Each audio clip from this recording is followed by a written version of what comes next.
نحمدہ ونصلی ونسلم علی رسولہ الکریم اما بعد فاعوذ باللہ من الشیطان الرجیم بسم اللہ الرحمن الرحیم۔ میرے واجب الاحترام عزیز دوستو، بزرگوں، بھائیوں، حضرت حکیم لقمان اولاد کی تربیت کے حوالے سے تیسری نصیحت اپنے بیٹے کو کر رہے ہیں کہ اولاد کی تربیت کرتے ہوئے تیسری نصیحت پھر کہا یا بنیہ، پھر یہاں پہ وہ جملہ بولا پہلا کہ لہجہ لقمان کا ہونا چاہیے اولاد کی تربیت کے اندر، او میرے پیارے بیٹے۔ پھر آگے کہا کہ بیٹے کو چوتھی یا بنیہ کہنے کے بعد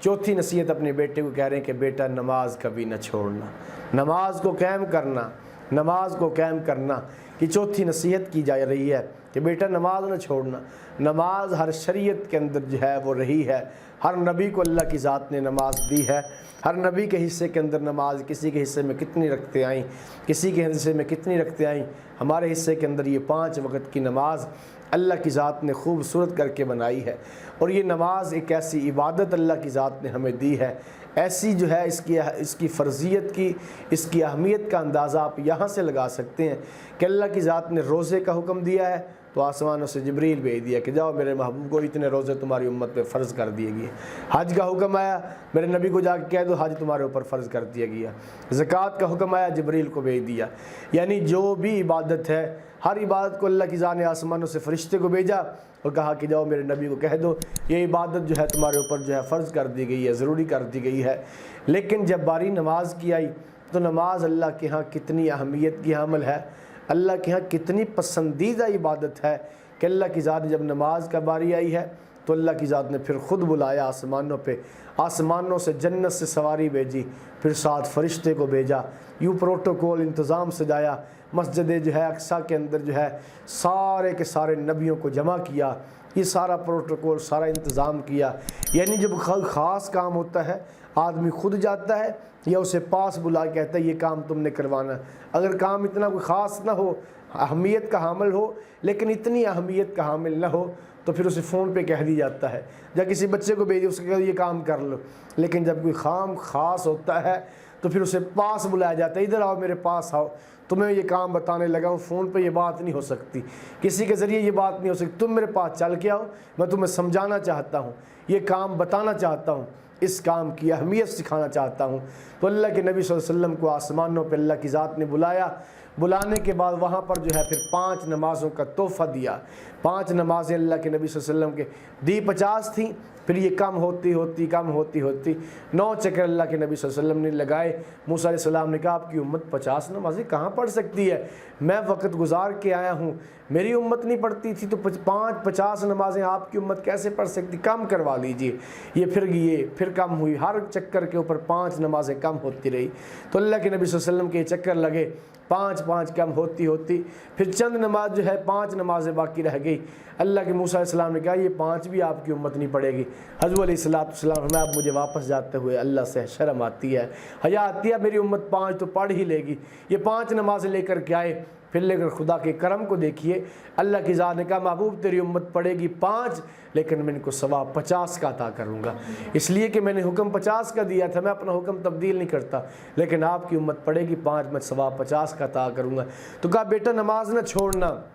نماز نہ چھوڑنا، اور فرمایا قیامت کے دن سب سے پہلا حساب نماز کا ہوگا۔ جس کی نماز اچھی نکلی باقی اعمال بھی اچھے ہوں گے، اگر خدا نخواستہ نماز اچھی نہ نکلی تو باقی اعمال کے اندر بھی جو ہے پکڑ ہو جائے گی۔ تو لہٰذا نماز کتنی اہمیت کا اس کا یہاں سے بھی اندازہ لگا لیجئے۔ روزے کے بارے میں حکم ہے کہ بالغ کے اوپر روزہ فرض ہے، زکوٰۃ کے بارے میں حکم ہے کہ زکوٰۃ بالغ کے اوپر ہے،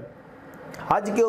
کے بارے میں حکم ہے کہ حج بالغ کے اوپر ہے۔ یعنی جو بھی عبادات اللہ کی ذات نے مسلمانوں پر، ایمان والوں پہ فرض کی ہے وہ بلوغت کے بعد ہے، بلوغت سے پہلے کوئی عبادت نہیں۔ کہ بالغ ہونے سے پہلے بچہ جو کرے، نیکی کرے گا تو نیکی کا ثواب ماں باپ کو ملے گا، گناہ کرے گا تو گناہ اللہ کہتے ہیں یہ پیکج والی عمر ہے، اس کی نابالغی کی عمر پیکج والی عمر ہے، کوئی گناہ کرتا ہے تو اللہ کی ذات اسے معاف کر دیتے ہیں۔ یعنی نابالغی کے اندر کوئی عبادت بھی اس کی طرف جو ہے منتقل نہیں ہوتی، اس کی طرف جو ہے نہیں جاتی، بلکہ فرمایا بالغ ہونے کے بعد یہ باتیں شروع ہوتی ہیں۔ لیکن نماز کتنی اہمیت کی حامل ہے کہ اللہ کے نبی صلی اللہ علیہ وسلم فرما رہے بچہ 7 سال کا ہو جائے اسے نماز کا حکم کرو، اسے کہو نماز پڑھ۔ یہ نہیں کہا بچہ 7 سال کا ہو جائے تو روزے کا حکم کرو، زکوٰۃ کا نہیں کہا،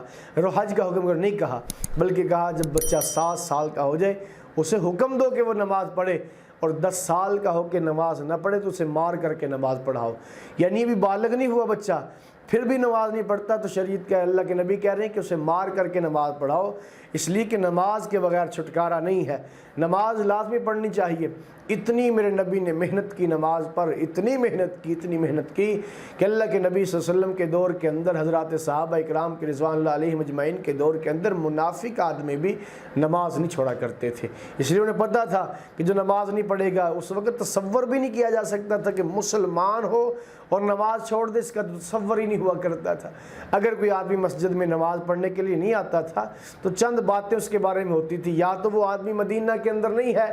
اس لیے نماز پر نہیں آیا، نمبر 2 وہ آدمی اتنا بیمار ہو چکا ہے 2 آدمیوں کے سہارے پر مسجد میں آ نہیں سکتا اس لیے وہ مسجد کے اندر نماز کے لیے نہیں آیا، نمبر 3 یا وہ آدمی مر چکا ہے اس لیے نماز کے لیے نہیں آیا، نمبر 4 معاذ اللہ یا وہ آدمی مرتد ہو گیا ہے، دین چھوڑ بیٹھا ہے اس لیے وہ جو ہے نماز کے لیے نہیں آیا۔ اب یہ 4 باتیں میں اور آپ اپنے گریبان کے اندر کسی کے طرف انگلی اٹھانے کی ضرورت نہیں ہے،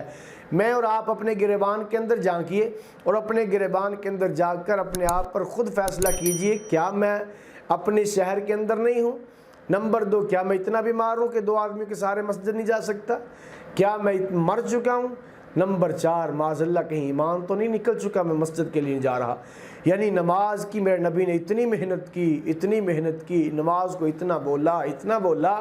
کہ اس وقت کا منافق بھی نماز پڑھنے سے جو ہے نماز چھوڑنے سے ڈرا کرتا تھا کہ نماز اگر چھوٹ گئی تو پتہ چل جائے گا کہ یہ واقعتاً پکا منافق آدمی ہے۔ تو لہٰذا نماز کی اتنی اہمیت فضیلت بیان کی گئی، تو حضرت حکیم لقمان بھی اپنے بیٹے کو یہی نصیحت کر رہے ہیں، بیٹا نماز نہ چھوڑنا۔ تو ہم بھی چاہیے کہ ہم اپنے بیٹے کو بچپن کے اندر سختی کریں کہ جی نماز پڑھیں، ہم بچپن کے اندر بچے کو اس طرف لگاتے نہیں ہیں، جب بچہ بڑا ہو جاتا ہے وہ مسجد کے اندر نہیں جاتا، پھر مولوی صاحب میرے بیٹے کو سمجھائیں، میرا بیٹا نماز کے لیے کیوں نہیں جاتا؟ بھئی جس وقت کہنے کی عمر تھی اس وقت تم نے کہا نہیں، اب جب وہ کراس کر چکا ہے، پانی سر سے گزر چکا ہے، اب تجھے اس کی فکر لاحق ہوئی ہے کہ وہ نماز پڑھے۔ تو لہٰذا میرے بھائیو دوستو بزرگوں، حکیم لقمان یہی کہہ رہے ہیں کہ بیٹا نماز کو نہ چھوڑنا۔ نماز میرے بھائیو دوستو بزرگوں کسی حال کے اندر معاف نہیں ہے، روزہ معاف ہو جاتا ہے، زکوٰۃ معاف ہو جاتی ہے، اسی طرح حج معاف ہو جاتا ہے۔ روزہ اگر آپ سفر کے اوپر ہیں یا آپ روزہ بیمار ہو چکے ہیں نہیں رکھ سکتے تو کوئی حرج نہیں، معافی ہے، جو ہے پھر بعد میں قضا جب ٹھیک ہو جائیں قضا کر لینا، سفر سے واپس آ جائیں قضا کر لینا۔ حج تمہارے اوپر فرض ہے، اس سال نہ کرو تو اگلے سال کر لو، اگلے سال نہیں تو اگلے سال کر لو، فرض ہے جس وقت مرضی ادا کر دیں۔ اس طرح زکوٰۃ تمہارے اوپر فرض ہے، دینی چاہیے، فوراً دینی چاہیے، اگر نہیں دے سکتے اگلے سال دے لو، اگلے سال نہیں تو اگلے سال دے دو، یعنی اس کے اندر تاخیر بھی ہے۔ اگر پیسہ نہیں ہے تو تمہارے اوپر زکوٰۃ نہیں ہے، پیسہ نہیں ہے تمہارے اوپر حج نہیں ہے۔ لیکن نماز کسی حال کے اندر،